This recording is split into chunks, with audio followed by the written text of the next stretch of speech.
മരണത്തോട് മല്ലടിച്ചുകൊണ്ടിരിക്കുന്ന അവസാന ശ്വാസത്തിൽ പോലും ലോകത്തിന്റെ പ്രവാചകൻ പഠിപ്പിച്ച വാക്ക് ലഅനത്തുല്ലാഹി അലൽ യഹൂദി വൻ നസാറ ഇത്തഖദു ഖുബൂറ അംബിയാഇഹിം മസാജിദ.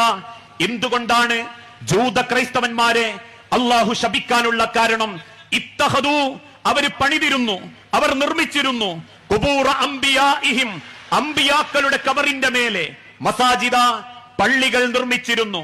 അതുകൊണ്ട് തന്നെ തന്റെ അവസാനത്തെ ശ്വാസത്തിൽ ലോകം കണ്ട ഏറ്റവും നല്ല പ്രവാചകൻ തന്റെ ഉമ്മത്തിനോട് ബോധ്യപ്പെടുത്തി കൊടുത്തത് ലാ തജ്അൽ ഖബരി വസനൻ യുഅബദ്.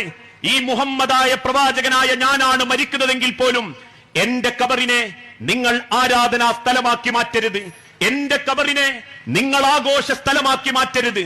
എന്നിട്ടും മതിവരാത്ത പ്രവാചകൻ അള്ളാഹുവിന്റെ നേരെ കൈനീട്ടി പ്രാർത്ഥിച്ച പ്രാർത്ഥനയും ഇസ്ലാമിക ചരിത്രം രേഖപ്പെടുത്തി.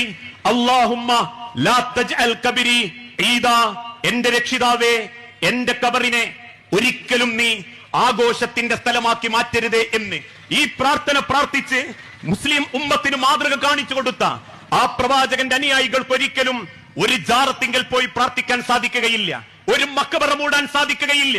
മന്ത്രിച്ചോതുന്ന ഏലസിന് വേണ്ടിയോ ഊതിയെടുക്കുന്ന വെള്ളത്തിന് വേണ്ടിയോ ഒരു മുസ്ലിം സമൂഹത്തിന് ചെന്ന് കയറാൻ പാടില്ല.